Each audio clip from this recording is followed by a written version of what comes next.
नमस्कार,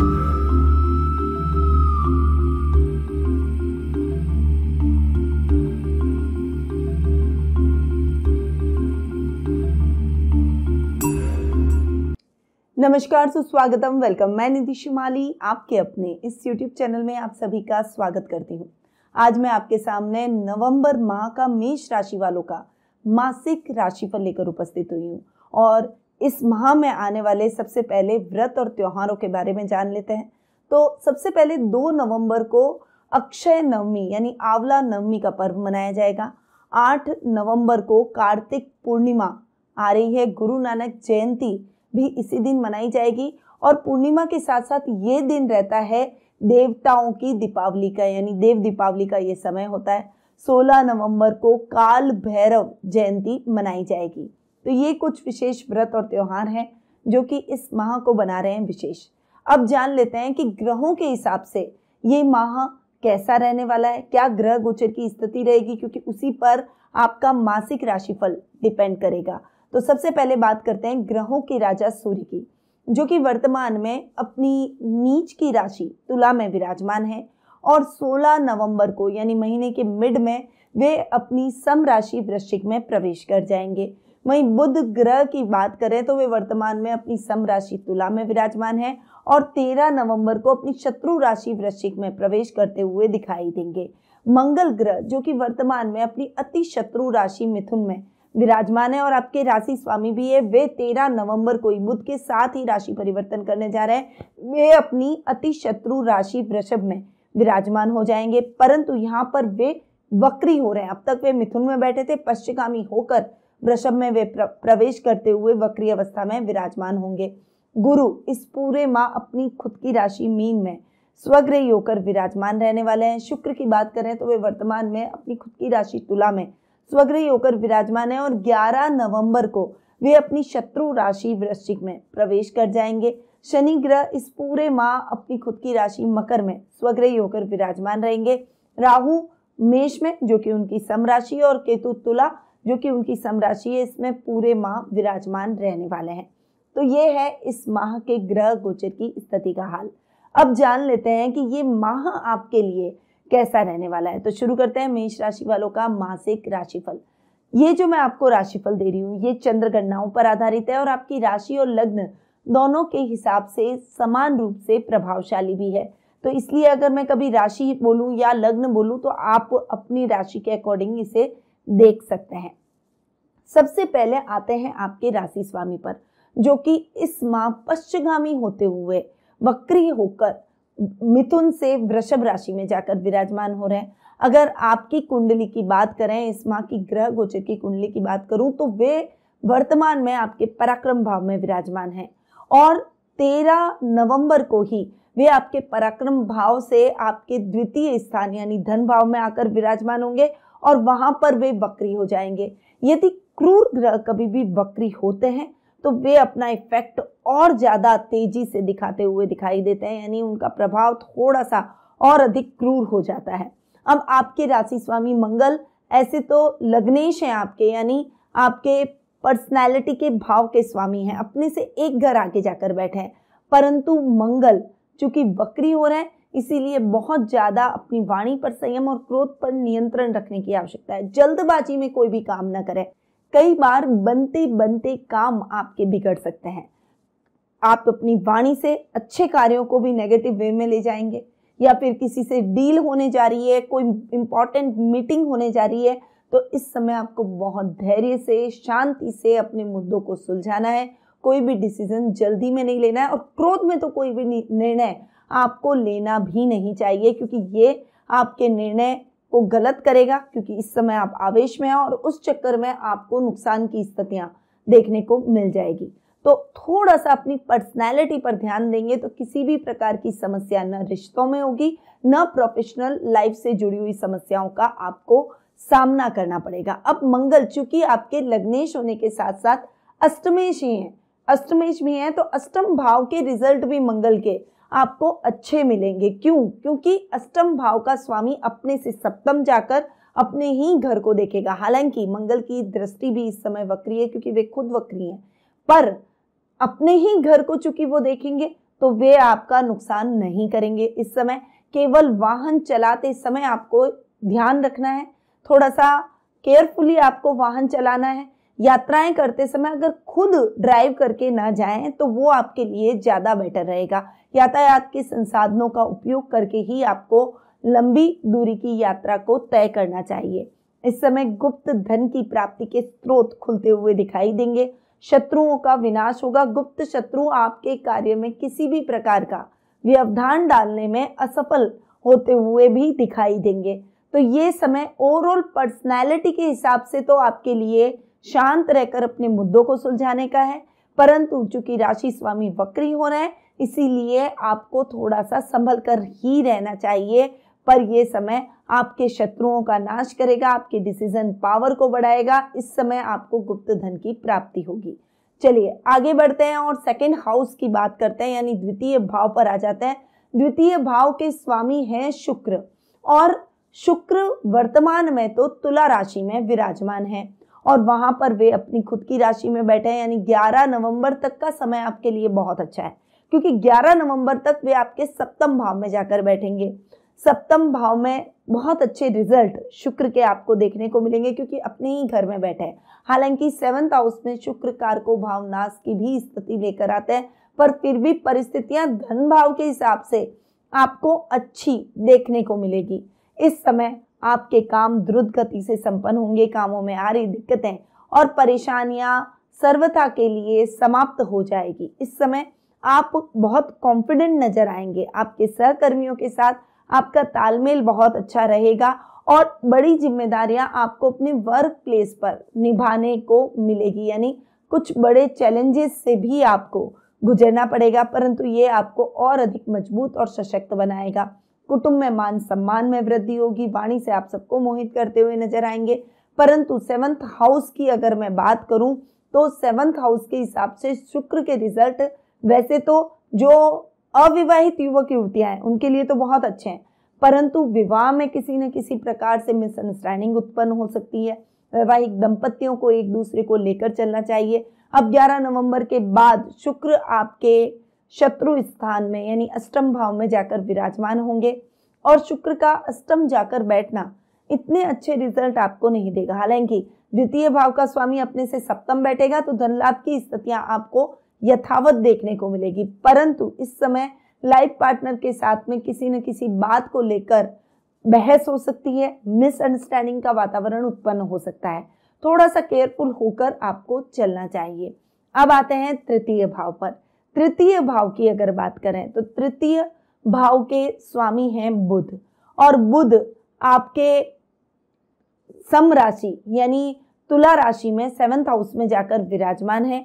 13 नवंबर को बुध राशि परिवर्तन करते हुए आपके अष्टम भाव में जाकर विराजमान होंगे। बुध का अष्टम भाव में जाकर बैठना आपके लिए इतना अच्छा और कल्याणदायक नहीं होगा।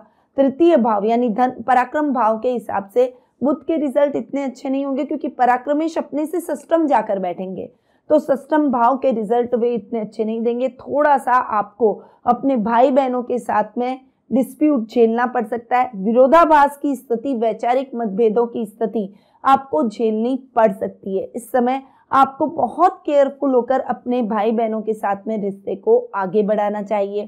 कर्म पथ पर भी कुछ समस्याएं आ सकती है।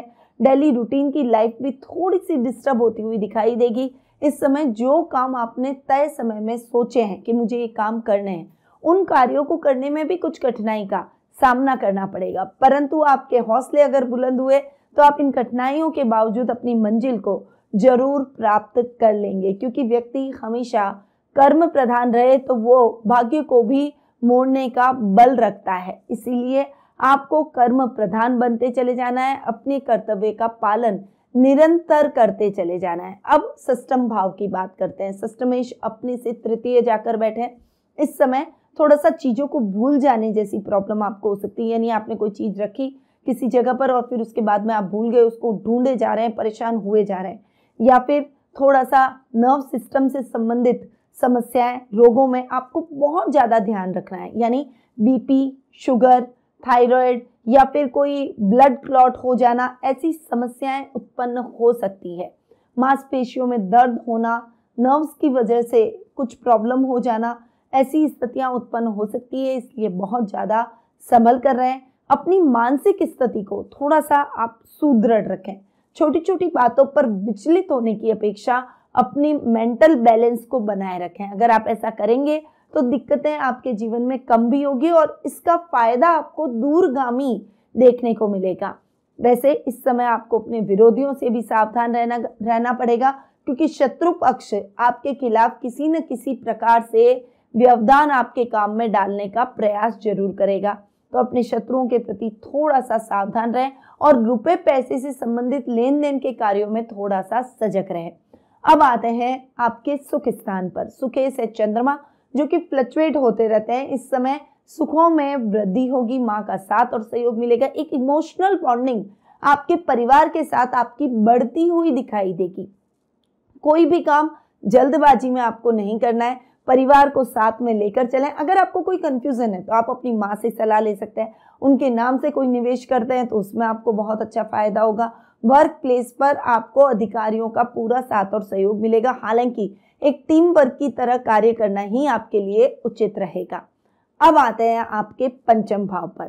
पंचम भाव के स्वामी हैं सूर्य, जो कि वर्तमान में नीच के होकर विराजमान है और ये समय आपके लिए इतना अच्छा नहीं है। आधा महीना यानी 16 नवंबर तक का जो टाइम पीरियड रहेगा वो आपके लिए इतना अच्छा और सुदृढ़ नहीं रहेगा, क्योंकि इस समय आपके कर्म पथ पर आप कुछ भी करने जाएंगे, करियर में कुछ भी करने जाएंगे, उसमें दिक्कतें आएगी। खासकर जो मेडिकल स्टूडेंट्स हैं उनके लिए ये समय इतना अच्छा नहीं है। साइंस के स्टूडेंट्स को भी नकारात्मक रिजल्ट मिल सकते हैं, परंतु सूर्य 16 नवंबर को अपनी सम राशि वृश्चिक में प्रवेश कर जाएंगे, यानी आपके अष्टम भाव में जाकर विराजमान होंगे। और जब वे अष्टम में जाकर बैठेंगे तो सूर्य के रिजल्ट आपको बहुत ही अच्छे और बेहतरीन देखने को मिलेंगे। इस समय समस्याएं खत्म होती हुई दिखाई देगी। अगर आप पर कोई लोन वोन हो गया है तो वो लोन भी आपका चुकता हो जाएगा। किसी को उधार दे रखा है तो वो व्यक्ति आपका उधार चुका कर जाएगा। और यदि आपने किसी का उधार ले रखा है तो सही समय पर आप भी उसका उधार, उसके रुपए उसको पुनः लौटा के रिलैक्स होते हुए दिखाई देंगे।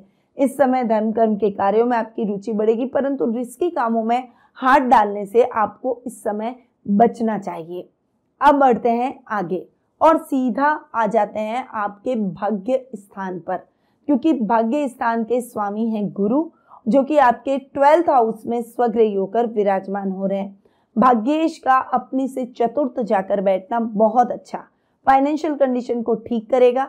इस समय आपने अगर कोई काम तय समय में सोचे हैं कि मुझे ये काम पूरा करना है तो वो कार्य आप पूरा करके ही दम लेंगे। अधूरे पड़े हुए कार्यों की लिस्ट छोटी हो जाएगी और नए कार्यों की भी आप रूपरेखा बना सकते हैं। इस समय अगर आप अपना खुद का कोई नया बिजनेस शुरू करना चाहते हैं तो उसके लिए भी ये समय बहुत ही उपयुक्त बना हुआ है।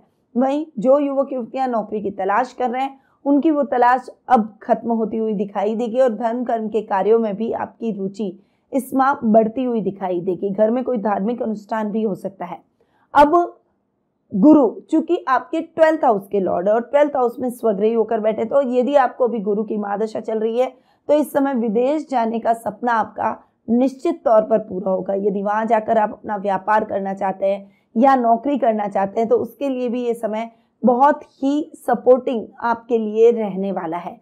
इस समय आपको बचत योजनाओं में इन्वेस्टमेंट करना चाहिए, रिस्की कामों में हाथ नहीं डालना चाहिए और आपका मैनेजमेंट इतना तगड़ा होगा कि आपके अधिकारी आपसे प्रसन्नचित होकर आपका प्रमोशन या इंक्रीमेंट आपको देते हुए दिखाई देंगे। यानी ओवरऑल गुरु के रिजल्ट आपको 12th हाउस के हिसाब से बहुत ही अच्छे और बेहतरीन देखने को मिलेंगे। अब आते हैं शनि पर। शनि चूंकि आपके कर्म भाव में जाकर विराजमान है, कर्मेश शनि स्वग्रही होकर कर्म भाव में शश नामक महापुरुष योग बना रहे हैं और ये योग आपके ऊंचाइयों को और बढ़ाएगा। इस समय अगर आप जुडिशरी से संबंधित कोई काम करते हैं, यानी अगर आप वकालत कर रहे हैं या न्यायालय में किसी न किसी पद पर आप आसीन हैं, जज हैं, तो इस समय आपकी प्रसिद्धि और अधिक बढ़ती हुई दिखाई देगी। आपके कार्य को चारों तरफ सराहा जाएगा। इस समय विद्यार्थी वर्ग अगर क्लैट की कोई परीक्षा दे रहे हैं तो उसका रिजल्ट आपके लिए बहुत ही फेवरेबल रहेगा, परंतु कर्म पथ पर आगे बढ़ते हुए अपने कर्म को निरंतर बढ़ाते रहें, मेहनत का फल आपको जरूर प्राप्त होगा। ये समय आपके पिता के द्वारा भी आपके लिए बहुत सपोर्टिव रहेगा। अब शनि चूंकि आपके 11th हाउस के भी लॉर्ड है, तो वे लाभ भाव के स्वामी होकर अपने से 12वें जाकर बैठ रहे हैं, 10th हाउस के अंदर, यानी आपके कर्म भाव में जाकर विराजमान हो रहे हैं। इस समय आपके लाभ की स्थितियां फ्लक्चुएट हो सकती है, तो अपने लाभ को संचित रखने के लिए आपको कुछ प्रयास अपनी तरफ से भी करने चाहिए। इस समय आपका सर्कल और लेवल बढ़ेगा और कुछ ऐसे लोग आपके सर्कल में जुड़ेंगे जो कि आने वाले टाइम में आपको पूरा सपोर्ट आपके कार्य में करते हुए आपको अच्छे लाभ की स्थितियां दिलवाते हुए दिखाई देंगे। इस समय आपके काम में आप आगे बढ़ेंगे। अगर कोई बड़ी मशीनरी का काम है तो निश्चित रूप से आपको बड़ी सफलता उसमें देखने को मिलेगी। तो ये था मेष राशि वालों का नवंबर माह का मासिक राशिफल। अब आते हैं कुछ विशेष उपायों पर। अगर उपायों की बात करें तो सबसे पहले मैं आपको शुभ तिथियों के बारे में बता देती हूँ कि कुछ डेट्स आपके लिए बहुत ही शुभ रहने वाली है, जिसमें आप अपने कोई भी शुभ या मांगलिक कार्य कर सकते हैं। वो तारीखें हैं 1 से 4 तारीख, 7 से 13 तारीख, 17 से 23 तारीख और 26 से 30 तारीख। ये तारीखें आपके लिए बहुत ही लकी रहेगी। कुछ अशुभ तारीखों के यानी ध्यान देने योग्य तारीखों के बारे में भी जान लेते हैं। तो 5, 6, 14 से 16, 24 और 25 ये तारीखें आपके लिए ध्यान देने योग्य रहेगी। इस समय आप बहुत केयरफुल हो। आपके शुभ रंग की अगर बात करूं तो इस माह आपके लिए काला, dark blue, royal blue colour और भूरा, ये कलर आपके लिए बहुत ही शुभ रहने वाले हैं। इन रंगों का उपयोग आप ज़्यादा से ज़्यादा बार कर सकते हैं और कोई भी इंपॉर्टेंट काम करने जाएं तब तो आप इन कलर्स का उपयोग जरूर करें। अब आते हैं कुछ उपायों पर। अगर उपाय की बात करूं तो इस माह आपको एक बार अनार के रस, गन्ने के रस, पंचामृत और शहद से रुद्राभिषेक भगवान शिव पर जरूर करना चाहिए। मसूर की दाल बहते हुए जल में आपको प्रवाहित कर देनी चाहिए या फिर किसी मंदिर में जरूर दान करें। सुंदरकांड और बजरंग बाण का पाठ इस माह आप जरूर करें। मीठी तंदूरी रोटी का दान करने से मंगल की अशुभता दूर होती है और शुक्रवार को मेवे से बनी बर्फी गाय को जरूर खिलाएं। तो ये कुछ विशेष उपाय हैं जो कि इस माह आपको और भी उत्तम परिणाम दिलवा सकते हैं। तो इन उपायों को आप अपने जीवन में जरूर अपनाएं। अब अगर ये उपाय तो मैंने आपको दिए गोचर की स्थितियों के आधार पर, क्या आप अपने lucky stone, lucky colour, lucky number के बारे में जानना चाहते हैं? किस दिशा में व्यापार करें या फिर जॉब करें? आपके इष्ट देव कौन है? आपके वीजा की प्रॉब्लम चल रही है, विदेश यात्रा का सपना है, आर्थिक स्थिति फ्लक्चुएशन से भरी हुई है, अगर ऐसे कोई भी प्रश्न आपके मन में उत्पन्न होते हैं तो आप अब घर बैठे ही टेलीफोनिक अपॉइंटमेंट और पर्सनल मीट दोनों के माध्यम से मुझसे कुंडली विश्लेषण का लाभ प्राप्त कर सकते हैं। अधिक जानकारी के लिए स्क्रीन पर दिए गए नंबरों पर जरूर संपर्क करें। अब मैं अपनी वाणी को यहीं विराम देती हूँ। स्वस्थ रहिए, व्यस्त रहिए, मस्त रहिए और सदैव मुस्कुराते रहिए। जय श्री राधे कृष्णा।